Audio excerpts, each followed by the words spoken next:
ಕೃತಿ ಮತ್ತು ತನ್ನ ವಿಚಾರ, ತನ್ನ ಅಭಿವ್ಯಕ್ತಿ, ತನ್ನ ವ್ಯಕ್ತಿತ್ವ ಏಕಕಾಲದಲ್ಲಿ ಸವ್ಯಸಾಚಿಯಾಗಿ ಶತಬಾಣಗಳಲ್ಲ ಸಾವಿರ ಬಾಣಗಳನ್ನ ಎದುರಿದ್ದವರಿಗೆ ಬಿಟ್ಟು ಅವರನ್ನ ಧರಾಶಾಯಿಯಾಗಿಸಿದ್ದು ವೈಚಾರಿಕವಾಗಿ ಅದು ಎಸ್ ಎಲ್ ಭೈರಪ್ಪನವರ ಮಹಾಕೀರ್ತಿ. ಇಡೀಯದಾಗಿ ಭಾರತದ ಮೋದಿಯ ಆಡಳಿತವನ್ನ, ಪ್ರಗತಿಯನ್ನ, ವಿಚಾರವನ್ನ, ಸನಾತನ ಧರ್ಮದ ಪುನರುತ್ಥಾನದ ಮಹಾಯಜ್ಞವನ್ನ ಎದುರಿಗೆ ನಿಂತು ಮುಲಾಜಿಲ್ಲದೆ ಅದನ್ನ ಬೆಂಬಲಿಸಿದಂತ ಏಕೈಕ ಸಾಹಿತಿ ಎಸ್ ಎಲ್ ಭೈರಪ್ಪ.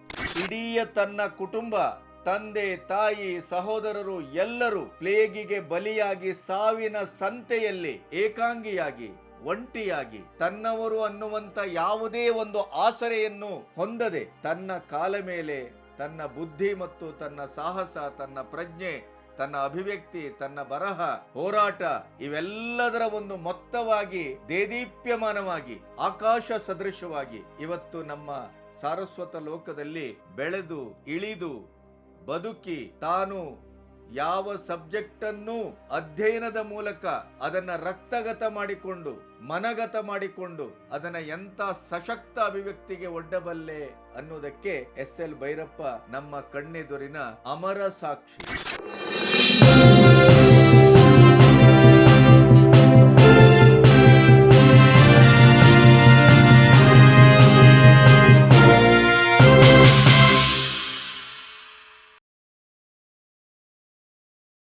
ನಮಸ್ತೆ, ಬಿ ಗಣಪತಿ ಚಾನಲ್ಲಿಗೆ ಸ್ವಾಗತ. ಸಂತೆ ಶಿವಾರದ ಸಂತ ಇವತ್ತು ನಮ್ಮನ್ನೆಲ್ಲ ಬಿಟ್ಟು ಮಹಾಪ್ರಸ್ಥಾನವನ್ನ ಗೈದಿದ್ದಾರೆ. ಕನ್ನಡದ ಸಾರಸ್ವತ ಲೋಕ ಮತ್ತು ಸಾಹಿತ್ಯ ಲೋಕದ ನಿಜ ಸಿಂಹ ತನ್ನ ಗರ್ಜನೆಯನ್ನ ನಿಲ್ಲಿಸಿದೆ. ಕನ್ನಡದ ಸಾಕ್ಷಿ ಪ್ರಜ್ಞೆ ಇನ್ನು ಕೇವಲ ಅವರ ಕೃತಿಗಳ ಮೂಲಕವಷ್ಟೇ ನಾವು ಅದನ್ನು ಆತುಕೊಳ್ಳಬೇಕು. ಅವರ ಧ್ವನಿ, ಅವರ ವ್ಯಕ್ತಿತ್ವ, ಅವರ ನಿಷ್ಠೂರತೆ, ಎಂಥ ಸವಾಲುಗಳು, ಟೀಕೆಗಳು ಎದುರಾದರೂ ಕೂಡ ತನ್ನ ಪ್ರಜ್ಞೆ ಮತ್ತು ಪರಿಸರಕ್ಕೆ ಯಾವುದೇ ಒಂದು ಸಣ್ಣ ತೊಂದರೆಯನ್ನು, ಅಕ್ಕನ್ನು, ಮುಕ್ಕನ್ನು ತೆರೆದುಕೊಳ್ಳದೆ ತಾನಾಯಿತು, ತನ್ನ ಚಿಂತನೆ ಆಯಿತು, ತನ್ನ ಸಂಶೋಧನೆ ಆಯಿತು, ಕಾಲಿಗೆ ಚಕ್ರವನ್ನು ಕಟ್ಟಿಕೊಂಡ ಹಾಗೆ ಕೃತಿಗಾಗಿ, ಅಭಿವ್ಯಕ್ತಿಗಾಗಿ, ಸೃಜನಶೀಲ ಪ್ರಕ್ರಿಯೆಗಾಗಿ ಬಹುಶಃ ಈ ನೆಲದ ಮೇಲೆ ದಣಿವರಿಯದೆ ಹೆಜ್ಜೆ ಹಾಕಿದವರು, ತಿರುಗಾಡಿದವರು ಯಾರಾದರೂ ಇದ್ದರೆ ಅದು ಡಾಕ್ಟರ್ ಎಸ್ ಎಲ್ ಭೈರಪ್ಪ. ಸಂತೆ ಶಿವಾರ ಲಿಂಗಣ್ಣಯ್ಯ ಭೈರಪ್ಪ. ಭೈರಪ್ಪನವರ ಬದುಕು ಅದು ಕಾಲಾತೀತವಾಗಿ ಅಧ್ಯಯನಕ್ಕೆ ಯೋಗ್ಯವಾದಂಥ ಬದುಕು. ಯುವ ಜನಾಂಗಕ್ಕೆ ಸ್ಫೂರ್ತಿಯ ಚಿಲುಮೆ. ಇಡೀ ತನ್ನ ಕುಟುಂಬ, ತಂದೆ, ತಾಯಿ, ಸಹೋದರರು ಎಲ್ಲರೂ ಪ್ಲೇಗಿಗೆ ಬಲಿಯಾಗಿ ಸಾವಿನ ಸಂತೆಯಲ್ಲಿ ಏಕಾಂಗಿಯಾಗಿ, ಒಂಟಿಯಾಗಿ, ತನ್ನವರು ಅನ್ನುವಂಥ ಯಾವುದೇ ಒಂದು ಆಸರೆಯನ್ನು ಹೊಂದದೆ ತನ್ನ ಕಾಲ ಮೇಲೆ ತನ್ನ ಬುದ್ಧಿ ಮತ್ತು ತನ್ನ ಸಾಹಸ, ತನ್ನ ಪ್ರಜ್ಞೆ, ತನ್ನ ಅಭಿವ್ಯಕ್ತಿ, ತನ್ನ ಬರಹ, ಹೋರಾಟ ಇವೆಲ್ಲದರ ಒಂದು ಮೊತ್ತವಾಗಿ ದೇದೀಪ್ಯಮಾನವಾಗಿ ಆಕಾಶ ಸದೃಶವಾಗಿ ಇವತ್ತು ನಮ್ಮ ಸಾರಸ್ವತ ಲೋಕದಲ್ಲಿ ಬೆಳೆದು ಇಳಿದು ಬದುಕಿ ತಾನು ಯಾವ ಸಬ್ಜೆಕ್ಟನ್ನು ಅಧ್ಯಯನದ ಮೂಲಕ ಅದನ್ನು ರಕ್ತಗತ ಮಾಡಿಕೊಂಡು, ಮನಗತ ಮಾಡಿಕೊಂಡು ಅದನ್ನು ಎಂಥ ಸಶಕ್ತ ಅಭಿವ್ಯಕ್ತಿಗೆ ಒಡ್ಡಬಲ್ಲೆ ಅನ್ನೋದಕ್ಕೆ ಎಸ್ ಎಲ್ ಭೈರಪ್ಪ ನಮ್ಮ ಕಣ್ಣೆದುರಿನ ಅಮರ ಸಾಕ್ಷಿ. ಭಾರತೀಯ ಇಡೀಯದಾದಂಥ ಒಂದು ಸಾಹಿತ್ಯ ಲೋಕದಲ್ಲಿ ಎಸ್ ಎಲ್ ಭೈರಪ್ಪನವರನ್ನ ಮೀರಿಸುವ ಅಥವಾ ಎಸ್ ಎಲ್ ಭೈರಪ್ಪನವರಿಗೆ ಸಂವಾದಿಯಾಗಿ ನಿಲ್ಲುವ, ಎಸ್ ಎಲ್ ಭೈರಪ್ಪನವರಿಗೆ ಸಾಟಿಯಾಗಿ ನಿಲ್ಲುವ ಇನ್ನೊಬ್ಬ ಲೇಖಕ ನಮ್ಮ ಕಣ್ಣು ಮುಂದೆ ವರ್ತಮಾನದಲ್ಲೂ ಇಲ್ಲ, ಭೂತದಲ್ಲೂ ಇರಲಿಲ್ಲ, ಭವಿಷ್ಯದಲ್ಲಿ ನನಗೆ ಯಾಕೋ ಸಂದೇಹ ಅಂತ ಇಡೀ ಒಂದು ಅಭಿವ್ಯಕ್ತಿಯ ಶಕ್ತಿ ಮತ್ತು ಆ ನೆಲದ ಒಡಲಿನ ಆ ಒಂದು ಬಸುರಿನ ಹಡೆಯುವಿಕೆಯ ಆ ಒಂದು ಶಕ್ತಿಯನ್ನು ನಾವು ಕಳ್ಕೊಂಡಿದ್ದೇವೆ. ಎಸ್ ಎಲ್ ಭೈರಪ್ಪನಂತವರು ಮತ್ತೆ ಯಾರಾದರೂ ಬರ್ತಾರೆ ಅಂತಂದ್ರೆ ನಾವು ಊಹಿಸ್ಲಿಕ್ಕೂ ಸಾಧ್ಯ ಇಲ್ಲ. ಅವರ ಬದುಕಿನ ಹೋರಾಟ ಎಂಥದ್ದು, ಅವರ ಬದುಕಿನ ಆ ಸವಾಲುಗಳನ್ನ, ಆ ಅಗ್ನಿದಿವ್ಯವನ್ನ ಅವರು ದಾಟಿದ್ದೇ ಹೇಗೆ, ಅವರ ಇಡೀ ಬದುಕು ಅವರ ಭಿತ್ತಿಯ ಆತ್ಮಚರಿತ್ರೆಯಲ್ಲಿ ಓದಿದವರಿಗೆ ಇಂಥ ಒಂದು ಬದುಕಿನ ಮಧ್ಯೆಯೂ ಒಬ್ಬ ಸಶಕ್ತ ಬರಹಗಾರನಾಗಿ ಕಾಲಾತೀತವಾದಂಥ ಕೃತಿಗಳನ್ನು ಕೊಟ್ಟು ನಿರ್ಗಮಿಸಲಿಕ್ಕೆ ಸಾಧ್ಯವೇ? ಆಶ್ಚರ್ಯ, ನಿಬ್ಬೆರಗು, ವಿಸ್ಮಯ, ಆಘಾತ. ತನ್ನವರು ಅನ್ನುವಂಥವರು ಎಲ್ಲರನ್ನ ಕಳ್ಕೊಂಡಾಗ ಹಾಸನ ಜಿಲ್ಲೆಯ ಚನ್ನರಾಯಪಟ್ಟಣದ ಸಂತೆ ಶಿವಾರದಲ್ಲಿ ಪ್ಲೇಗಿಗೆ ತನ್ನವರು ಎಲ್ಲರನ್ನು ಕಳ್ಕೊಂಡಾಗ ಮಗು ಭೈರಪ್ಪನವರು ಏಕಾಂಗಿ. ಚನ್ನರಾಯಪಟ್ಟಣದಲ್ಲಿ ಬಾಲ್ಯದ ಪ್ರಾಥಮಿಕ ಶಿಕ್ಷಣವನ್ನ ಮುಗಿಸ್ತಾರೆ, ಮೈಸೂರಿಗೆ ಬರ್ತಾರೆ. ಮೈಸೂರಿನಲ್ಲಿ 10ನೇ ಕ್ಲಾಸ್ವರೆಗೆ ಓದ್ತಾರೆ. 10ನೇ ಕ್ಲಾಸಲ್ಲಿ ಸಂಬಂಧಿಯೊಬ್ಬರು ಶಾಲೆ ಓದಿ ಏನಾಗ್ಲಿಕ್ಕಿಲ್ಲ, ಶಾಲೆ ಬಿಟ್ಟು ಬಿಡು ಅಂತ ಹೇಳಿದಾಗ ಆ ಕಸಿನ್ನನ ಮಾತನ್ನು ನಂಬಿ ಶಾಲೆಯನ್ನು ಬಿಡ್ತಾರೆ. 1 ವರ್ಷ ಹಡೇಯಾಗಿ ತಿರುಗಾಡ್ತಾ ಇರ್ತಾರೆ. ಆಮೇಲೆ ಬಾಂಬೆಗೆ ಹೋಗ್ತಾರೆ. ಬಾಂಬೆಗೆ ಹೋಗಿ ರೈಲ್ವೆ ಪ್ಲಾಟ್ಫಾರ್ಮಲ್ಲಿ ಪೋರ್ಟರ್ ಆಗಿ ಕೆಲಸ ಮಾಡ್ತಾರೆ, ಈ ಬಂದವರಿಗೆ ಮಾಹಿತಿ ಹಂಚುವ ಕೆಲಸ. ಅದರ ಮಧ್ಯೆ ಬಿಡುವಿನಲ್ಲಿ ಸನ್ಯಾಸಿಗಳ ಒಡನಾಟ, ಆಧ್ಯಾತ್ಮದ ಹಸಿವು, ಆಧ್ಯಾತ್ಮದ ರುಚಿ, ಆಧ್ಯಾತ್ಮದ ಅಧ್ಯಯನ, ಆಧ್ಯಾತ್ಮದ ಅರಗಿಸಿಕೊಳ್ಳುವಿಕೆ. ಅಲ್ಲಿಂದ ಮತ್ತೆ ಮೈಸೂರಿಗೆ ಬಂದರೆ ಚನ್ನರಾಯಪಟ್ಟಣದಲ್ಲಿ ನವೋದಯ ಸ್ಕೂಲು, ನಂತರ ಮೈಸೂರಿನಲ್ಲಿ ಶಾರದಾ ವಿಲಾಸದಲ್ಲಿ ಓದನ್ನು ಮುಂದುವರಿಸ್ತಾರೆ. ಹಾಗೆ ಮೈಸೂರು ವಿವಿಯಿಂದ BA ಪದವಿಯನ್ನು ಪಡೆತಾರೆ. ಫಿಲಾಸಫಿಯಲ್ಲಿ ಮೈಸೂರು ವಿವಿಯಿಂದ MA ಮಾಡ್ತಾರೆ, ಗೋಲ್ಡ್ ಮೆಡಲಿಸ್ಟು. ಅದ ನಂತರ ಗುಜರಾತ್ನ ಮಹಾರಾಜ ಸಯ್ಯಾಜಿರಾವ್ ಯೂನಿವರ್ಸಿಟಿಯಲ್ಲಿ PhD ಮಾಡ್ತಾರೆ, ಬರೋಡಾದಲ್ಲಿ 1963ರಲ್ಲಿ. ಆ ನಂತರ ಅವರು ಡಾಕ್ಟರ್ SL ಭೈರಪ್ಪ ಆಗ್ತಾರೆ. ಹಿಂದಿಲ್ಲ ಮುಂದಿಲ್ಲ, ಆನೆ ನಡೆದದ್ದೇ ದಾರಿ. ಆದರೆ ಈ ಹೊತ್ತಿನಲ್ಲೂ ಕೂಡ ಬೆಳೆಯ ಸಿರಿ ಮೊಳಕೆಯಲ್ಲಿ ಅನ್ನುವ ಹಾಗೆ ಗೋರೂರು ರಾಮಸ್ವಾಮಿ ಅಯ್ಯಂಗಾರ್ ಅವರ ಪುಸ್ತಕಗಳನ್ನು ಅದಮ್ಯವಾಗಿ ಪ್ರೀತಿಸುವ 1955ರಲ್ಲೇ ಕಥೆಯನ್ನು ಬರೆದಂಥ SL ಭೈರಪ್ಪನವರು 1958ರಲ್ಲಿ ಭೀಮಕಾಯ ಅನ್ನುವ ಮೊದಲ ಕಾದಂಬರಿಯನ್ನು ಬರೀತಾರೆ. ಒಟ್ಟು 24 ಕಾದಂಬರಿಗಳನ್ನು ಬರೀತಾರೆ. ಪ್ರತಿ ಕಾದಂಬರಿಯೂ ಕೂಡ ಕಾಲದೊಟ್ಟಿಗೆ ಚರ್ಚಿಸುವ, ಸಂವಾದಿಸುವ ಮತ್ತು ಹೊಸ ಕಾಲವನ್ನು ಕಟ್ಟುವ, ಆ ಕಟ್ಟುವಿಕೆಯಲ್ಲಿ ಇಡೀಯದಾದಂಥ ಸಾಮಾಜಿಕ, ಸಾಂಸ್ಕೃತಿಕ, ದೇಶಿಕ ಇಡೀ ಚರಿತ್ರೆಯನ್ನೂ ಕೂಡ ಪರ್ಯಾಯವಾಗಿ ಹೇಳುವ ಅತ್ಯಂತ ಜನಪ್ರಿಯತೆಯ ತುದಿಗೇರಿದ ಅನಾವರಣ ಕೃತಿ ಅತ್ಯಂತ ವಿವಾದವನ್ನು ಎಬ್ಬಿಸಿತು. ಪರ್ವ ಕೃತಿ ಅತ್ಯಂತ ವಿವಾದವನ್ನು ಎಬ್ಬಿಸಿತು. ಆದರೆ ಯಾವ ವಿವಾದಕ್ಕೂ ಮಣಿಯದೆ ತನ್ನದೇ ಸಿದ್ಧಾಂತ, ತನ್ನದೇ ಅಭಿವ್ಯಕ್ತಿ, ತನ್ನದೇ ಧಾಟಿ, ಅದನ್ನು ಅತ್ಯಂತ ಗಟ್ಟಿಯಾಗಿ ಸಾಂಸ್ಕೃತಿಕ ನೆಲದ ಹೊಕ್ಕುಳಿಗೆ ದಾಟಿಸಿದ್ಯಾರಾದರೂ ಇದ್ದರೆ ಅದು SL ಭೈರಪ್ಪ. ಅನಾವರಣ ಕೇವಲ 5 ತಿಂಗಳಲ್ಲಿ 10 ಮುದ್ರಣವನ್ನು ಕಂಡಿತ್ತು. ಇದು ದಾಖಲೆ, ಸಾರ್ವಕಾಲಿಕ ದಾಖಲೆ.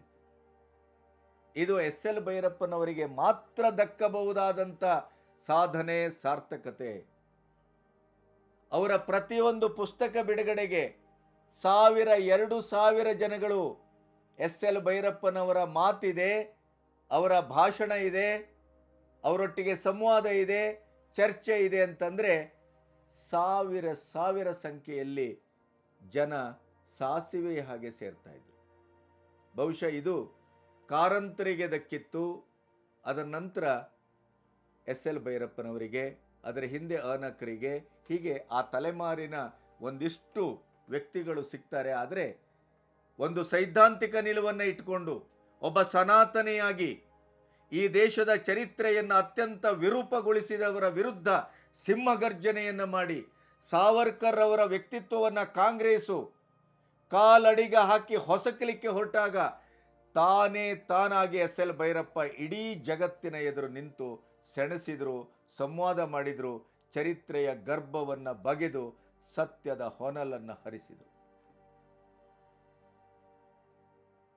ಇದೇ ಅನಾವರಣ ಕಾದಂಬರಿಯ ಬಗ್ಗೆ ಏನೆಲ್ಲ ಉತ್ಪಾತಗಳಾದಾಗ ಅದನ್ನು ಚರಿತ್ರೆಯ ಒಂದು ಆಹಾರದಿಂದ, ಚರಿತ್ರೆಯ ಸತ್ಯದ ನೆಲೆಯಿಂದ ಸಾಕ್ಷಾತ್ಕರಿಸಿದವರು ಮತ್ತೆ ಜನಪ್ರಿಯತೆಯ ತುತ್ತ ತುದಿಗೆ ಅನಾವರಣಗೊಳಿಸಿದ್ದು ಅದು ಎಸ್ ಎಲ್ ಭೈರಪ್ಪನವರ ತಾಕತ್ತು. ಇಡೀ ಭಾರತೀಯ ಭಾಷೆಗೆ ಅವರ ಪ್ರತಿಯೊಂದು ಕೃತಿಗಳು ತರ್ಜುಮೆಗೊಂಡಂಥ ಏಕೈಕ ಬರಹಗಾರ ಯಾರಾದರೂ ಇದ್ದರೆ ಕನ್ನಡದಲ್ಲಿ ಅದು ಎಸ್ ಎಲ್ ಭೈರಪ್ಪ. ರಷ್ಯಾ ಮತ್ತು ಚೈನಾಕ್ಕೂ ಕೂಡ ಅವರ ಪುಸ್ತಕಗಳು ಭಾಷಾಂತರಗೊಂಡಿದ್ದಾವೆ. ಭಾರತದಲ್ಲಿಯೇ ಕನ್ನಡವನ್ನು ಮೀರಿ ಹಲವು ಭಾಷೆಗಳಲ್ಲಿ ಯಾರಾದರೂ ನಂಬರ್ 1 ಅತ್ಯಂತ ಪ್ರಖ್ಯಾತಿ ಮತ್ತು ಜನಪ್ರಿಯತೆಯನ್ನು ಗಳಿಸಿದ್ದಿದ್ರೆ ಅದು ಎಸ್ ಎಲ್ ಭೈರಪ್ಪ. ಮಹಾಭಾರತವ ಆ ಮಹಾಕಾವ್ಯವನ್ನು ಸಾಮಾನ್ಯ ಜಗತ್ತಿಗೆ, ಸಾಮಾನ್ಯ ವ್ಯಕ್ತಿತ್ವಕ್ಕೆ, ಸಾಮಾನ್ಯ ಪರಿಸರ ಮತ್ತು ಪ್ರಜ್ಞೆಗೆ ಇಳಿಸಿಯೂ ಕಾವ್ಯದ ಅನೂಹ್ಯವಾದಂಥ ಒಂದು ಅನನ್ಯತೆಯನ್ನು ಆ ಕಾದಂಬರಿಯಲ್ಲಿ ಅಡಕಗೊಳಿಸಿ ಆ ಪರ್ವ ಕಾದಂಬರಿ ಅನ್ನೋದು ಒಂದು ಪರ್ವವನ್ನೇ ಸೃಷ್ಟಿಸಿದ್ದು. ಎಸ್ ಎಲ್ ಭೈರಪ್ಪ ಅಂದ ತಕ್ಷಣ ನಿಮಗೆ ತಂತು, ದಾಟು, ಬೇರೆ ಬೇರೆ ಎಲ್ಲ ಅವರ 24 ಕಾದಂಬರಿಗಳು ಕಣ್ಣೆದುರು ಬರ್ತವೆ. ಆದರೆ ಪರ್ವ ಅದು ಪರ್ವಕಾಲ. ಪರ್ವದಂಥ ಕಾದಂಬರಿಯನ್ನು ಇನ್ನೊಬ್ಬ ಲೇಖಕ ಸೃಜಿಸಲಾರ ಮತ್ತು ಪರ್ವದಂಥ ಕಾದಂಬರಿಯಲ್ಲಿ ಬರುವ ಮೂಲ ಭಾರತದ ಪ್ರತಿಯೊಂದು ಪಾತ್ರವನ್ನು ಕಾಲದ ಚೌಕಟ್ಟಿನೊಳಗೆ ಸಹಜತೆಯ ನೆಲೆಯಲ್ಲಿ ಸಾಮಾನ್ಯನ ಕಣ್ಣಿನ ಅಳತೆಗೋಲಿನಲ್ಲಿ ಚಿತ್ರಿಸಿಯೂ ಕೂಡ ಮೂಲ ಭಾರತಕ್ಕೆ ಎಲ್ಲಿಯೂ ಧಕ್ಕೆ ಬರದ ಹಾಗೆ ಆ ಮೂಲ ಭಾರತಕ್ಕೆ ಒಂದು ಭಾಷ್ಯದ ರೂಪದಲ್ಲಿ, ವ್ಯಾಖ್ಯಾನದ ರೂಪದಲ್ಲಿ ಪ್ರತಿಸೃಷ್ಟಿಗೈದಂಥ ಆ ಒಂದು ವಿಸ್ಮಯ ಇದೆಯಲ್ಲ, ಆ ವಿದ್ಯಮಾನ ಇದೆಯಲ್ಲ, ಆ ಒಂದು ಬರಹದ ಒಂದು ಅನನ್ಯತೆ, ಅದು ಭೈರಪ್ಪನವರ ಬರಹಕ್ಕೆ ದಕ್ಕಿದ ಒಂದು ಔನ್ನತ್ಯದ ಒಂದು ದಾಖಲೆ. ಅದು ಅವರ ಪ್ರತಿ ಕಾದಂಬರಿಯೂ ಹಾಗೆ. ಆಮೇಲೆ ಅಧ್ಯಯನ ಅಂದರೆ ಏನು? ಮಂದ್ರವನ್ನು ಬರೆಯುವಾಗ ಯಲ್ಲಾಪುರದ ಗಣಪತಿ ಭಟ್ ಹಾಸಣಿಗೆ ಅವರ ಮನೆಯಲ್ಲಿ ತಿಂಗಳಾನುಗಟ್ಟಲೆ ಉಳಿದು ಸಂಗೀತದ ಮೂಲ ಮಜಲನ್ನು ಅಧ್ಯಯನ ಮಾಡಿ ಆ ಸಂಗೀತದ ಇಡೀಯದಾದಂಥ ಒಂದು ಸ್ವಾರಸ್ಯವನ್ನು, ಅದರ ಇಡೀ ಸತ್ಯವನ್ನು, ಅದರ ಇಡೀ ಮಜಲುಗಳನ್ನು, ಸಂಗೀತದ ಒಬ್ಬ ಅನನ್ಯ ವಿದ್ವಾಂಸರಿರಬೇಕು ಇದನ್ನು ಬರೆದವರು, ಸಂಗೀತದ ಒಳಗಡೆ ಇವರ ಪಯಣ 10 ಕಾಲದ್ದಿರಬೇಕು, ಬಹಳ ಒಬ್ಬ ಸಂಗೀತದ ವಿದ್ವಾಂಸನಿರಬೇಕು ಅನ್ನುವ ರೀತಿಯಲ್ಲಿ ನಾವು ಭಾವಿಸುವ ಹಾಗೆ ಆ ಮಂದ್ರ ಮೂಡಿ ಬಂದಿದೆಯಲ್ಲ, ಅದು ಭೈರಪ್ಪನವರ ಅಧ್ಯಯನದ ಒಂದು ಸಾಕ್ಷಿ ಪ್ರಜ್ಞೆ ಮತ್ತು ಅಧ್ಯಯನಕ್ಕೆ ಒಂದು ಅನ್ವರ್ಥ ನಾಮವಾಗಿ ಅವರು ಸಲ್ಲುವಿಕೆಗೆ ಅದು ದಕ್ಕಿದ ಕೃತಿ. ಪ್ರತಿ ಒಂದು ವಿಷಯದಲ್ಲಿ ಆ ಸಂಕಟವನ್ನು ಎದುರಿಸುವುದು ಹೇಗೆ, ಬಾಲ್ಯದಲ್ಲೇ ಒಂದು ಅನಾಥ ಪ್ರಜ್ಞೆಯನ್ನು ಎದುರಿಸುವುದು ಹೇಗೆ, ಈ ದೇಶದ ಪ್ರತಿಯೊಂದು ಚರಿತ್ರೆಯ ಮೂಲ ಧಾತುವನ್ನು ಇಟ್ಟುಕೊಂಡು ಆ ಮೂಲಕ ಒಂದು ಶ್ರೇಷ್ಠ ಮತ್ತು ಜನಪ್ರಿಯವಾದಂಥ ಕಾದಂಬರಿಯನ್ನು ಬರೆಯುವ ಕಲೆಗಾರಿಕೆ ಹೇಗೆ, ಅದಕ್ಕೂ ಒಂದು ವ್ಯಾಖ್ಯಾನ, ಪಾಠ, ಮಾದರಿ, ಪಠ್ಯ ಇದ್ರೆ ಅದು ಎಸ್ ಎಲ್ ಭೈರಪ್ಪ. ಎಡಪಂಥೀಯರು ಇವತ್ತು ಹಾಲು ಕುಡಿದಿರಬಹುದು, ಬುದ್ಧಿಜೀವಿಗಳು ಪ್ರಗತಿಪರರು ಒಂದು ಮಹಾ ಸವಾಲು ಒಂದು ಮಹಾ ಗೋಡೆ ಕಳಚಿತಲ್ಲ. ಭಗವಾನ್ನಂತ ಕೊಟ್ಟಿ ಈ ಬುದ್ಧಿಜೀವಿಗಳ ಹೆಸರಿನಲ್ಲಿ, ಎಡಪಂಥೀಯರ ಹೆಸರಿನಲ್ಲಿ ರಾಮಾಯಣದ ಬಗ್ಗೆ, ಮಹಾಭಾರತದ ಬಗ್ಗೆ, ಕೃಷ್ಣನ ಬಗ್ಗೆ ಬೊಗಳ್ತಾರಲ್ಲ, ಆ ಬೊಗಳುವಿಕೆಯಲ್ಲಿ ಅದರ ಆಳದಲ್ಲಿ ಒಂದು ಪಾತ್ರದ ಪ್ರಜ್ಞೆಯೂ ಇಲ್ಲ, ಅಧ್ಯಯನಶೀಲತೆ ಇಲ್ಲ. ಆ ಮಹಾಕಾವ್ಯದ ಒಂದು 10-15 ಪುಟವೋ 50 ಪುಟದೋ ಆ ಪುಟಗಳಲ್ಲಿ ಅಡಕವಾಗಿರುವಂಥ ಅಧ್ಯಾಯಗಳ ಮೂಲಕ ಅಭಿವ್ಯಕ್ತಿಗೊಂಡಂಥ ಪಾತ್ರ ಪ್ರಜ್ಞೆ ಮತ್ತು ಅದರ ಸಾಕ್ಷಿ ಪ್ರಜ್ಞೆ, ಅದರ ಆವರಣದ ಪ್ರಜ್ಞೆ, ಆ ಕಥನಗಾರಿಕೆಯ ಬಗ್ಗೆ ವಿದ್ಯುಕ್ತವಾಗಿ ಮಾತಾಡಿ ಅಂತಂದರೆ ಅವರ ಹತ್ರ ಮಾತಾಡಲಿಕ್ಕೆ ಒಂದು ನಿಮಿಷವೂ ಸಾಧ್ಯ ಇಲ್ಲ ಈ ಭಗವಾನ್ನಂಥ ಕೊಟ್ಟಿಗಳಿಗೆ. ಆದರೆ ಇದೇ ಭೈರಪ್ಪನವರು ಅದು ಯಾವುದೇ ವೇದಿಕೆಯಲ್ಲಿ ಯಾವ ಪ್ರಶ್ನೆಯನ್ನು ಎಲ್ಲಿಯೂ ಹೇಗೆಯೂ ಅದನ್ನು ಕೇಳಿ ನಿಮಗೆ ಗಂಟೆಗಟ್ಟಲೆ, ಅಷ್ಟೇ ಅಲ್ಲ ಅದರ ಮೂಲ ಧಾತು ಮತ್ತು ಅದರ ಮೂಲ ಚರಿತ್ರೆ ಮತ್ತು ಅಧ್ಯಯನಶೀಲತೆಯಿಂದ ಮಾತಾಡಿದಂಥ ಈ ಸಾರಸ್ವತ ಲೋಕದ ಸಮಕಾಲೀನ ಜಗತ್ತಿನಲ್ಲಿ ಒಂದು ಮಹಾವಿಸ್ಮಯ ಇತ್ತಲ್ಲ, ಅದು ಎಸ್.ಎಲ್. ಭೈರಪ್ಪ. ಅದು ಇವತ್ತು ಪ್ರಸ್ಥಾನಗೈದಿದೆ. ಕನ್ನಡದ ಸಾರಸ್ವತ ಲೋಕಕ್ಕೆ ತುಂಬಲಾರದ ನಷ್ಟ ಅಂತಾರೆ. ನಾನಿದನ್ನು ಖಂಡಿತಕ್ಕೂ ಒಪ್ಪುವುದಿಲ್ಲ. ಯಾಕೆ ಗೊತ್ತಾ? ಸಾವು ಖಚಿತವಾದದ್ದು, ಆದರೆ ಸಾವನ್ನು ಹೇಗೆ ನಾವು ತಂದುಕೊಳ್ತೇವೆ, ಸಾವಿಗೂ ಒಂದು ಸಮ್ಮಾನವನ್ನು ಹೇಗೆ ನಾವು ಅದಕ್ಕೆ ನನ್ನ ಕೃತಿ ಮತ್ತು ಬದುಕು ಮತ್ತು ಆಶಯ ಅಭಿವ್ಯಕ್ತಿಯ ಮೂಲಕ ಕೊಡುಗೆಯಾಗಿ ನಾವು ಕೊಡ್ತೇವೆ ಅನ್ನೋದು ಬಹಳ ಮುಖ್ಯ. 94 ವಯಸ್ಸಿನ ತುಂಬು ಬದುಕಿನ ದರ್ಶನ ಸುಖ ಭೈರಪ್ಪನವರದು. ಅತಳ ವಿತಳ ಪಾತಾಳದಿಂದ ಎದ್ದು ಬಂದಂಥ ಒಂದು ಭೀಷ್ಮ ಪ್ರತಿಭೆ ಅದು. ಅದರ ಎತ್ತರ ಹಿಮಾಲಯ, ಅದರ ಆಳ ಪಾತಾಳ. ಆಳಕ್ಕೂ ಎತ್ತರಕ್ಕೂ ಸಂವಾದಿಯಾಗಿ ಅನ್ವರ್ಥವಾಗಿ ತನ್ನ ಬದುಕು, ಭಾವ, ಸಂವಾದ, ಪ್ರಜ್ಞೆ, ಪರಿಸರ, ಅಭಿವ್ಯಕ್ತಿ ಮತ್ತು ಕೃತಿ ಮೌಲ್ಯದಿಂದ ಚರಿತ್ರಾರ್ಹವಾಗಿ ಬದುಕಿ ಇವತ್ತು ನಡೆದವರು ಯಾರಾದರೂ ಇದ್ದರೆ ಅದು ಎಸ್.ಎಲ್. ಭೈರಪ್ಪ. ಎಸ್.ಎಲ್. ಭೈರಪ್ಪನವರ ಈ ಮಹಾಪ್ರಸ್ಥಾನವನ್ನು ಅವರ ಅಭಿಮಾನಿಗಳು ಮತ್ತು ಅವರ ಪ್ರೇಮಿಗಳು, ಅವರ ಪ್ರೀತಿಸುವವರು, ಕನ್ನಡದ ಸಾರಸ್ವತ ಲೋಕದ ಪ್ರತಿಯೊಬ್ಬರು ಕೂಡ ಅತ್ಯಂತ ಧನ್ಯತೆ ಮತ್ತು ಸಂಭ್ರಮದಿಂದ ಅವರನ್ನು ಬೀಳ್ಕೊಡಬೇಕಾಗಿದೆ. ಅದು ಎಸ್.ಎಲ್. ಭೈರಪ್ಪನವರಿಗೆ ನಾವು ತೋರುವ ಒಂದು ಕೊನೆಯ ವಿದಾಯ ಮತ್ತು ಅದು ಬಹುಶಃ ಅವರ ಆತ್ಮದ ಸದ್ಗತಿಗೆ ನಾವು ಹೊರುವ ಹರಕೆ ಅಂತ ನಾನು ಭಾವಿಸ್ತೇನೆ. ಎಂತೆಂಥ ಸಂವಾದಗಳು! ವಿಶ್ವೇಶ್ವರ ಭಟ್ರು ವಿಜಯ ಕರ್ನಾಟಕದ ಸಂಪಾದಕರಾಗಿದ್ದಾಗ ಎಸ್.ಎಲ್. ಭೈರಪ್ಪನವರ ಒಳಗಿನ ಚಿಂತನೆಯಗೆ ಒಂದು ಸುನಾಮಿಯ ರೀತಿಯಲ್ಲಿ ಅಲ್ಲಿ ಆ ಅವಕಾಶವನ್ನು ಕೊಟ್ಟರು. ಎಸ್.ಎಲ್. ಭೈರಪ್ಪ ಕೇವಲ ಒಬ್ಬ ಕಥೆಗಾರ ಅಲ್ಲ, ಕೇವಲ ಒಬ್ಬ ಕಾದಂಬರಿಕಾರ ಅಲ್ಲ, ಅತ್ಯಂತ ದುಬಾರಿಯ, ಕನ್ನಡದಲ್ಲಿ ಅತ್ಯಂತ ಹೆಚ್ಚು ಸಂಭಾವನೆಯನ್ನು ಕಾದಂಬರಿ ಬರಹಕ್ಕೆ ತೆಗೆದುಕೊಂಡಂಥ ಏಕೈಕ ವ್ಯಕ್ತಿ ಅಷ್ಟೇ ಅಲ್ಲ, ಅವರ ಒಳಗಿನ ಒಂದು ಮಹಾ ಚಿಂತನೆಯ ದ್ರವ್ಯವಿದೆ. ಅಲ್ಲೊಂದು ಸುಪ್ತವಾಗಿ ಹರಿಯುವ ಸರಸ್ವತಿಯ ನದಿ ಇದ್ದಾಳೆ ಅಂತ ತೋರಿಸಿದ್ದು ವಿಶ್ವೇಶ್ವರ ಭಟ್ರು. ನಾವು ಅವರನ್ನೂ ಅಭಿನಂದಿಸಬೇಕು. ಎಸ್.ಎಲ್. ಭೈರಪ್ಪ ಇವತ್ತು ಚಾರ್ವಾಕರಿಗೆ, ಎಡಪಂಥೀಯರಿಗೆ, ಬುದ್ಧಿಜೀವಿಗಳಿಗೆ ಈ ನೆಲದ ಸನಾತನ ಧರ್ಮ, ಮಹಾಕಾವ್ಯಗಳು, ನಮ್ಮ ಅಸ್ಮಿತೆ ಇವೆಲ್ಲವನ್ನು ಪ್ರಶ್ನಿಸುವವರಿಗೆ ಅತ್ಯಂತ ಕರಾರುವಕ್ಕಾಗಿ ನಿದ್ದೆಗಣ್ಣಿನಲ್ಲೂ ಬೆಚ್ಚುವ ರೀತಿ ಅವರು ಉತ್ತರವನ್ನು ಕೊಟ್ಟಿದ್ದಾರೆ, ಸಂವಾದನವನ್ನು ಮಾಡಿದ್ದಾರೆ.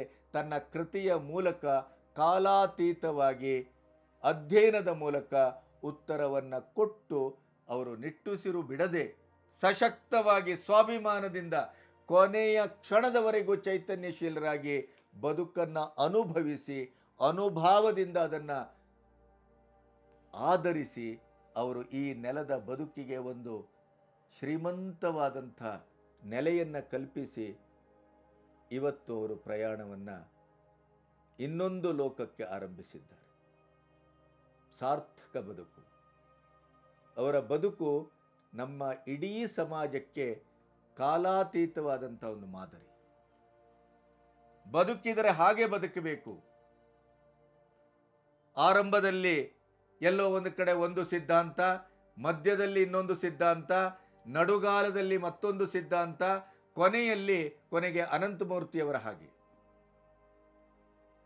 ಬದುಕಿದ್ದು ಎಡಪಂಥ, ಬುದ್ಧಿಜೀವಿ. ಆದರೆ ತನ್ನ ನಿರ್ಗಮನದ ನಂತರ ತನ್ನ ಸಂಸ್ಕಾರವನ್ನ ಮಾಧ್ವ ಸಂಪ್ರದಾಯದ ಪ್ರಕಾರ ಹೇಗೆ ಮಾಡಬೇಕು ಅನ್ನೋದಕ್ಕೆ ಪ್ರತಿಯೊಂದು ತುಪ್ಪ, ಆಮೇಲೆ ಗಂಧ, ಎಲ್ಲದರ ಲೆಕ್ಕಾಚಾರವನ್ನು ಬರೆದಿಟ್ಟು ಹೋದಂಥ ಈ ಗೋಸುಂಬೆತನ ಇದೆಯಲ್ಲ, ಇದು ಕಾರಂತರಿಗೂ ಇರಲಿಲ್ಲ, ಭೈರಪ್ಪನವರಿಗೂ ಇರಲಿಲ್ಲ. ಕನ್ನಡದ ಸಾಹಿತ್ಯ ಲೋಕದ ಎರಡು ಉಜ್ವಲವಾದಂಥ ಕ್ರಿಯಾಶೀಲ ಸಾಹಿತಿಗಳು, ಬರಹಗಾರರು ಮತ್ತು ಶ್ರೇಷ್ಠತೆಯ ವ್ಯಸನದಿಂದ ಹೊರಗೆ ನಿಂತು ಶ್ರೇಷ್ಠ ಕೃತಿಗಳ ಮೂಲಕ ಶ್ರೇಷ್ಠತೆಗೆ ಒಂದು ಸಾರ್ವಕಾಲಿಕವಾದಂಥ ಮಾನ ಸಮ್ಮಾನವನ್ನು ಕೊಟ್ಟು ಬದುಕನ್ನು ಅತ್ಯಂತ ಗೌರವಯುತವಾಗಿ ಮುಗಿಸಿ ಹೊರಟಂಥ ಸಾಹಿತಿಗಳು ಯಾರಾದರೂ ಇದ್ದರೆ ಅದು ಒಂದು ಕಾರಂತರು, ಇನ್ನೊಂದು ಭೈರಪ್ಪ. ಕುವೆಂಪು ಅವರ ಬದುಕಿನ ವಿಸ್ತಾರ ಮತ್ತು ಅವರ ಲಯವೇ ಬೇರೆ. ಅದು ಈ ಇಬ್ಬರನ್ನ ನೋಡಬೇಕಾದಂಥ ದೃಷ್ಟಿಕೋನವೇ ಬೇರೆ. ಈ ಕಾಂಗ್ರೆಸ್ಸಿನ ಎಡಪಂಥೀಯರ ಇಂಡಿಕೂಟದ ಇಡೀ ಒಂದು ಚರಿತ್ರೆಯನ್ನ ವಿಸ್ಮೃತಿಗೊಳಿಸಿ, ಅದನ್ನು ಅಪಮಾನಗೊಳಿಸಿ, ಅಪಪ್ರಚಾರ ಮಾಡಿ ವರ್ತಮಾನವನ್ನು ಅವರ ಕಣ್ಣೆದುರಿನ ವೋಟ್ ಬ್ಯಾಂಕಿನ ರಾಜಕಾರಣಕ್ಕೆ ಕಟ್ಟಲಿಕ್ಕೆ ಹೊರಟಾಗ ಆಯಕಟ್ಟಿನಲ್ಲಿ ಕೃತಿ ಮತ್ತು ತನ್ನ ವಿಚಾರ, ತನ್ನ ಅಭಿವ್ಯಕ್ತಿ, ತನ್ನ ವ್ಯಕ್ತಿತ್ವ ಏಕಕಾಲದಲ್ಲಿ ಸವ್ಯಸಾಚಿಯಾಗಿ ಶತಬಾಣಗಳಲ್ಲ 1000 ಬಾಣಗಳನ್ನು ಎದುರಿದ್ದವರಿಗೆ ಬಿಟ್ಟು ಅವರನ್ನು ಧರಾಶಾಯಿಯಾಗಿಸಿದ್ದು ವೈಚಾರಿಕವಾಗಿ ಅದು ಎಸ್ ಎಲ್ ಭೈರಪ್ಪನವರ ಮಹಾಕೀರ್ತಿ. ಅದು ಎಸ್ ಎಲ್ ಭೈರಪ್ಪನವರಿಗೆ ಮಹಾ ಸನ್ಮಾನಗಳು ಬಂದಿದ್ದಾವೆ. ಪದ್ಮಭೂಷಣ, ಪದ್ಮವಿಭೂಷಣ, ಸರಸ್ವತಿ ಸಮ್ಮಾನ್ ಎಲ್ಲವೂ.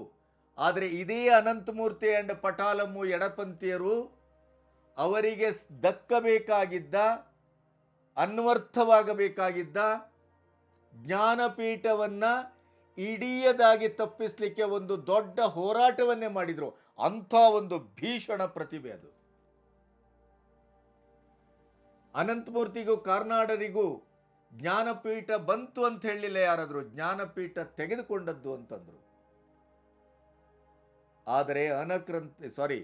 ಆದರೆ ಪೂತಿನ ಅಂತವರಿಗೆ, ಅಡಿಗರಂತವರಿಗೆ, ಭೈರಪ್ಪನಂತವರಿಗೆ ಸಹಜವಾಗಿ ಅವರ ಕೃಷಿ ಮೌಲ್ಯದಿಂದ, ಸಾಹಿತ್ಯದ ಮೌಲ್ಯದಿಂದ, ಕೃತಿ ಮೌಲ್ಯದಿಂದ ದಕ್ಕಬೇಕಾಗಿದ್ದ ಜ್ಞಾನಪೀಠವನ್ನ ವ್ಯವಸ್ಥಿತವಾಗಿ ತಪ್ಪಿಸಲಾಯಿತು. ಕಾಂಗ್ರೆಸ್ಸಿನ 75 ವರ್ಷದಲ್ಲಿ ನಿರಂತರವಾಗಿ ಎಸ್ ಎಲ್ ಭೈರಪ್ಪನವರನ್ನು ಕಡೆಗಣಿಸಲಾಯಿತು.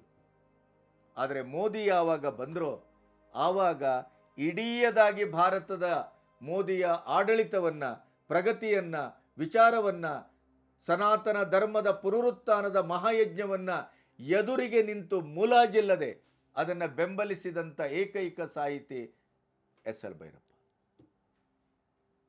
ರಾಜಕೀಯ ಪ್ರಜ್ಞೆಯೂ ಅವರಲ್ಲಿ ಜೀವಂತವಾಗಿತ್ತು ಅನ್ನೋದಕ್ಕೆ ಹಲವು 10 ಉದಾಹರಣೆಗಳು ನಮ್ಮ ಕಣ್ಣೆ ಎದುರಿವೆ. ಇದೇ ಅಯೋಧ್ಯೆಯ ವಿವಾದ ಆದಾಗಲೂ ಕೂಡ, ಜ್ಞಾನವ್ಯಾಪಿ ವಿವಾದ ಆದಾಗಲೂ, ಮಥುರಾ ವಿವಾದ ಆದಾಗಲೂ ಈ ದೇಶದಲ್ಲಿ ನಮ್ಮ ಪೀಠಗಳಿಗೆ, ನಮ್ಮ ಸನಾತನದ ಸಂಕೇತಗಳಿಗೆ, ದೇವಸ್ಥಾನಗಳಿಗೆ ನಿರಂತರವಾಗಿ ಮಹಮ್ಮದೀಯರ ಅತ್ಯಾಚಾರ ಆದದ್ದನ್ನು ಯಾವುದೇ ಮುಲಾಜಿಲ್ಲದೇನೆ, ಯಾವುದೇ ಭಯ ಇಲ್ಲದೇನೆ ಅನಾವರಣಗೊಳಿಸಿದಂಥ ಎಸ್ ಎಲ್ ಭೈರಪ್ಪ ಇವತ್ತು ನಮಗೆ, ಬಲಪಂಥೀಯರಿಗೆ ಅಥವಾ ಸನಾತನಗಳಿಗೆ ಇರಬಹುದಾದಂಥ ಒಂದು ಮಹಾಶಕ್ತಿ ಇತ್ತಲ್ಲ, ಆ ಶಕ್ತಿಯನ್ನು ನಾವು ಕಳ್ಕೊಂಡಿದ್ದೇವೆ. ಆದರೆ ಅವರ ಶಕ್ತಿಯ ಫಲವಾಗಿ ನಮ್ಮ ಎದುರಿದೆ ಅವರ ವೈಚಾರಿಕ ಕೃತಿಗಳು. ಆ ಕೃತಿಗಳ ಬೆಂಬಲದಿಂದ ನಾವು ಇನ್ನು ಮುಂದೆ ಭೈರಪ್ಪನವರನ್ನು ಈ ಸಮಾಜದ ಮಧ್ಯೆ ಬದುಕಿಸಬೇಕಾಗಿದೆ. ಅವರು ಬದುಕ್ತಾರೆ, ಅವರು ಧ್ರುವತಾರೆ. ಚಿರಂತನ. ಒಬ್ಬ ಲೇಖಕ ಬದುಕಿದ್ರೆ ಹೇಗೆ ಬದುಕಬೇಕು? ಒಬ್ಬ ಲೇಖಕ ತನ್ನ ಕೃತಿಗಳಿಂದಲೇ ಬದುಕಬಲ್ಲನೇ ಅನ್ನುವುದಕ್ಕೂ ಕೂಡ ನಾವಿವತ್ತು ಕೊಡಬಹುದಾದಂಥ ಸಾಕ್ಷಿ ಪ್ರಜ್ಞೆ ಇದ್ದರೆ ಅದು ಒಂದು ಭೈರಪ್ಪನವರು, ಇನ್ನೊಂದು ಕಾರಂತರು. ಕಾರಂತರು ಎಷ್ಟು ನಿಷ್ಠುರವಾಗಿ ಬದುಕಿದ್ರೋ ಅದರ 10 ಪಟ್ಟು ನಿಷ್ಠುರತೆಯನ್ನ ದಾಖಲಿಸಿದವರು. ಕೃತಿ ಮತ್ತು ಅಭಿವ್ಯಕ್ತಿ, ವೈಚಾರಿಕತೆ, ಸಂವಾದ, ತನ್ನ ಮಾತು, ತನ್ನ ಬದುಕಿನಿಂದ ಅದು ಎಸ್.ಎಲ್. ಭೈರಪ್ಪನವರು. ಹೊಸ ತಲೆಮಾರಿನ ಸೌಭಾಗ್ಯ. ಈ ತಲೆಮಾರಿನಲ್ಲಿ, ಈ ಕಾಲದಲ್ಲಿ ಒಬ್ಬ ಲೇಖಕ, ಒಬ್ಬ ಕಾದಂಬರಿಕಾರ, ಒಬ್ಬ ಸನಾತನಿ ಈ ರೀತಿಯೂ ಬದುಕಿ ಕಾಲಾತೀತವಾಗಿ ತನ್ನ ಕೃತಿಗಳನ್ನು ಉಜ್ವಲವಾಗಿ ದಾಖಲಿಸಬಹುದು, ಜನಪ್ರಿಯತೆಯ ಟ್ರೆಂಡಿಗೆ ಸವಾಲನ್ನು ಒಡ್ಡಬಹುದು ಅನ್ನೋದಕ್ಕೆ ಸಾಕ್ಷಿಯಾಗಿ ನಿಂತವರು ಎಸ್.ಆರ್. ಭೈರಪ್ಪನವರು. ಆಮೇಲೆ ಇನ್ನೊಂದು, ಎಸ್.ಎಲ್. ಭೈರಪ್ಪನವರ ಬದುಕು ಮತ್ತು ಭಾವ ಅಭಿವ್ಯಕ್ತಿಯ ವಿಷಯದಲ್ಲಿ ನನಗೊಂದು ಸಾರ್ಥಕ್ಯವಾದಂಥ ಒಂದು ಕೆಲಸ ಮಾಡಿದ್ದೇನೆ ಅನ್ನುವ ಧನ್ಯತೆ ಇದೆ. ಲೈಫ್ 360ಯ ಸಂಪಾದಕರಾಗಿದ್ದಂಥ ಸಂದರ್ಭದಲ್ಲಿ ಪುಸ್ತಕ ಮನೆ ಹರಿಹರ ಪ್ರಿಯ ಅವರ ಮೂಲಕ ಸುದೀರ್ಘವಾದಂಥ ಒಂದು ಸರಣಿ ಎಸ್.ಎಲ್. ಭೈರಪ್ಪ ಅಂದರೆ ಇಷ್ಟೇ ಅಂತ ಅವರು ಅದನ್ನು ಪುಸ್ತಕವನ್ನು ಮಾಡಿದ್ದಾರೆ.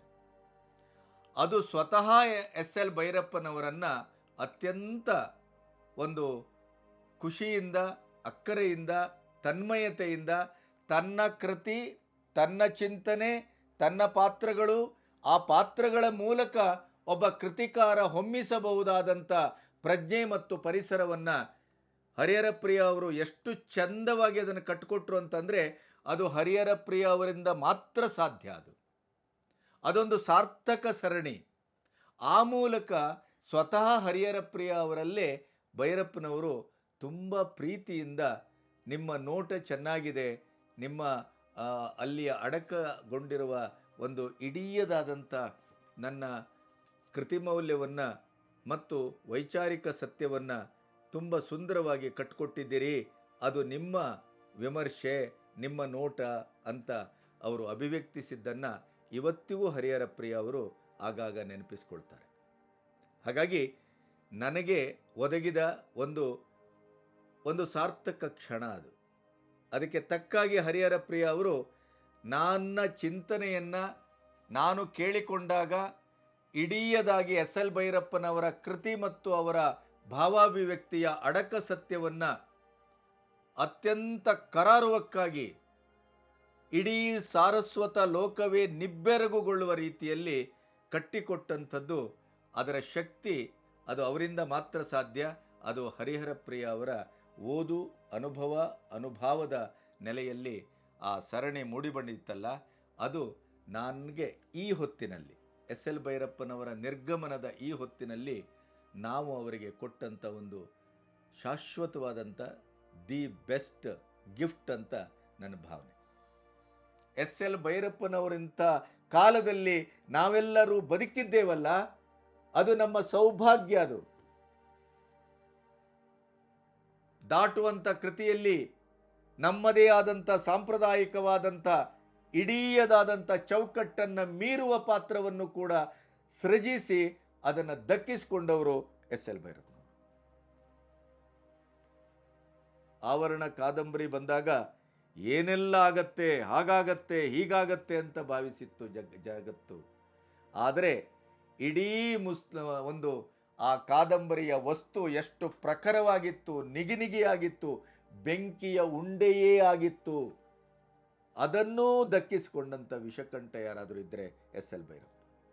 ಆ ಕಾದಂಬರಿಯಲ್ಲಿ ಅವರ ಸಮಕಾಲೀನ ಜಗತ್ತಿನಲ್ಲಿ ಅತ್ಯಂತ ಜನಪ್ರಿಯತೆಯ ಒಂದು ಟ್ರೇಡ್ ಮಾರ್ಕ್ ಆಗಿ, ಟ್ರೆಂಡ್ ಆಗಿ ಬದುಕಿದವರು ಯಾರು?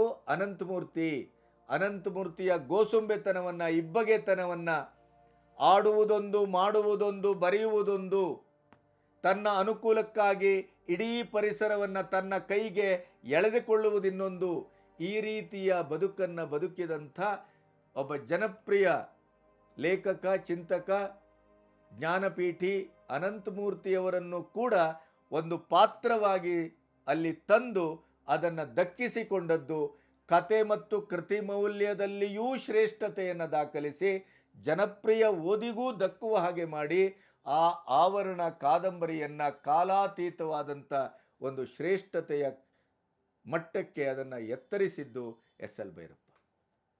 ಎಸ್ ಎಲ್ ಭೈರಪ್ಪನವರಿಗೆ ಎಸ್ ಎಲ್ ಭೈರಪ್ಪನವರು ಮಾತ್ರ ಸಾಕ್ಷಿ. ಅದು ಬದುಕಿಗೂ ಸತ್ಯ, ಭಾವಕ್ಕೂ ಸತ್ಯ, ಅಭಿವ್ಯಕ್ತಿಗೂ ಸತ್ಯ, ಕೃತಿಕಾರನಾಗಿಯೂ ಪರಮ ಸತ್ಯ. ಇಂಥ ಒಂದು ವ್ಯಕ್ತಿತ್ವ ನಮ್ಮ ಮಧ್ಯೆ ಇದ್ದಾಗ ನಮಗೆ ಒಂದು ಹತ್ತಾನೆಯ ಧೈರ್ಯ ಇತ್ತು. ಏನೇ ಆಗಲಿ, ಏನೇ ಸವಾಲು ಬರಲಿ, ಭೈರಪ್ಪನವರು ಮಾತಾಡ್ತಾರೆ. ಅದು ಕೊನೆಯ ಮಾತಾಗಿರುತ್ತೆ, ತೀರ್ಮಾನದ ಮಾತಾಗಿರುತ್ತೆ, ಅದು ಅಧ್ಯಯನದ ಮೂಲಕ ಮಾಡುವ ಮಾತಾಗಿರುತ್ತೆ ಅನ್ನುವಂಥ ಒಂದು ಧೈರ್ಯ ಇತ್ತಲ್ಲ, ಆ ಧೈರ್ಯವನ್ನು ಇವತ್ತು ನಾವು ಕಳ್ಕೊಂಡಿದ್ದೇವೆ. ಆದರೆ ನಮಗೆ ಸ್ಥೈರ್ಯವನ್ನು ಉಳಿಸಿ ಹೋಗಿದ್ದಾರೆ ಅವರ ಕೃತಿಯ ಮೂಲಕ. ಎಸ್ ಎಲ್ ಭೈರಪ್ಪನವರ ಬದುಕು ಒಂದು ಮಾದರಿ. ಅವರ ಬದುಕು ಯುವ ತಲೆಮಾರಿಗೆ ಅಧ್ಯಯನ ಯೋಗ್ಯ. ಎಂತೆಂಥ ಸವಾಲುಗಳನ್ನು ಎಂತೆಂಥ ಕಾಲಘಟ್ಟದಲ್ಲಿ ಅದನ್ನು ಹೇಗೆ ದಾಟುವುದು ಅನ್ನುವುದಕ್ಕೆ ಅವರ ಕೃತಿಯೂ ಅದನ್ನು ಉತ್ತರಿಸ್ತದೆ, ಅವರ ಬದುಕೂ ಉತ್ತರಿಸ್ತದೆ. ಪ್ರತಿಯೊಬ್ಬರು ಅವರ ಆತ್ಮಚರಿತ್ರೆ ಭಿತ್ತಿಯನ್ನು ಓದಬೇಕು. ಯಾಕೆಂತಂದರೆ ನಮ್ಮ ಬದುಕಿನ ಭಿತ್ತಿಯಲ್ಲಿ ಪಡಿಮೂಡಬಹುದಾದ, ಒದಗಬಹುದಾದ ಎಂತೆಂಥ ಸವಾಲು ಸಂಕರಗಳನ್ನು ಕೂಡ ಎಸ್ ಎಲ್ ಭೈರಪ್ಪನವರ ಬದುಕಿನ ಆ ಒಂದು ನಿಗೂಢವಾದಂಥ, ಗಾಢವಾದಂಥ, ಆ ನಿಗಿನಿಗಿಯಾದಂಥ ಆ ಬೆಂಕಿ ಸದೃಶದ ಬದುಕಿತ್ತಲ್ಲ, ಆ ಬದುಕನ್ನು ನೆನೆಸಿಕೊಂಡಾಗ ಓಹ್, ನಮ್ಮದು ಎಂಥದ್ದು ಬದುಕದು, ನಮ್ಮದು ಏನದು ಸವಾಲು, ಏನು ಸಮಸ್ಯೆ, ಏನೂ ಅಲ್ಲ ಅದು. ಅವರೇ ಅಂತ ಒಂದು ಪರ್ವತ ಸದೃಶ ಸವಾಲುಗಳನ್ನು ಎದುರಿಸಿ ಬದುಕಿದ್ದಾರೆ ಮತ್ತು ಬದುಕಿ ತೋರಿಸಿದ್ದಾರೆ. ಅಂಥವರನ್ನು ಎಣಿಸಿಕೊಂಡಾಗ ನಮಗೆ ಬದುಕಲಿಕ್ಕೆ ಚೈತನ್ಯ ಒದಗುತ್ತದೆ.